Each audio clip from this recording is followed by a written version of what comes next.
Hi friends, நம்ம பார்க்க போகிற திரைப்படம் பேர் விஷ்.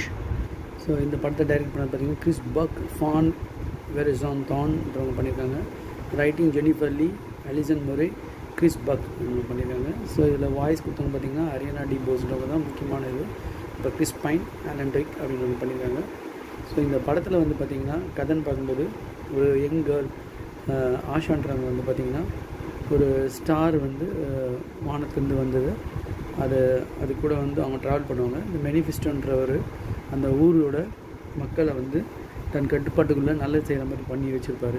ஸோ அவங்கக்கிட்டேருந்து இந்த எப்படி அவங்க இந்த மேனிஃபெஸ்டோங்கிட்டேருந்து எப்படி இந்த நாட்டை காப்பாற்றுறாங்க அப்படின்றது தான் இந்த படத்தோட கதை. அந்த மேனிஃபெஸ்டோன்றது வந்து பார்த்திங்கன்னா ஒரு டாக்டர் ஸ்ட்ரேஞ்ச் மாதிரி ஒரு மந்திரவாதி. அவர் எப்படி போட்டு மக்களை மயக்கி வச்சுருக்காரு அப்படின்றது தான் கதை. இந்த ஹீரோயினுக்கு வந்து பார்த்திங்கன்னா ஒரு ஃப்ரெண்டு ஆடு இருக்கும். ஸோ அது அந்த வானத்துலேருந்து வந்த ஸ்டார் வந்து பார்த்திங்கன்னா என்னென்னலாம் பண்ணுது. அந்த ஃப்ரோசன் பண்ணவங்க வந்து இந்த படத்தை பண்ணியிருக்காங்க. ஸோ இந்த படத்தை வந்து கதைன்னு சொல்கிறத விட இந்த படத்தில் மியூசிக் வந்து பார்த்திங்கன்னா ரொம்ப பயங்கரமாக இருந்துச்சு. ஸோ இந்த ஃப்ரோசன் மோனா பண்ணவங்க தான் இந்த படத்தையும் பண்ணியிருக்காங்க டிஸ்னியில். ஸோ இதில் வந்து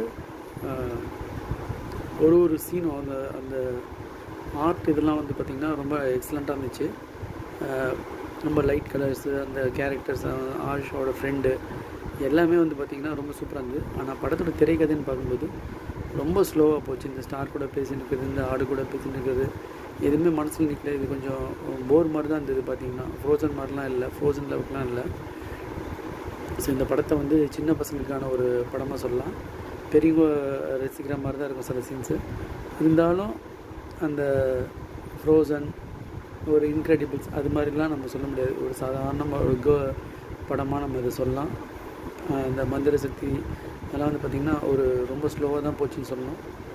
ஆனாலும் இது வந்து ரசித்து நம்ம இந்த பாட்டு, அதில் வர பாட்டுக்கெல்லாம் வந்து நம்ம இதை ரசித்து பார்க்குற மாதிரி இருக்குது. இது வந்து கோல்டன் குளோப் நாமினேஷன்லாம் போச்சு, ஆனால் வாங்கலை. அது வேறு படம் தான் வாங்கிச்சு கோல்டன் குளோப் அவார்டில். இது வந்து ஒரு குழந்தைகள் பார்க்க வேண்டிய ஒரு தரமான படம்னு நம்ம சொல்லலாம். Thanks friends.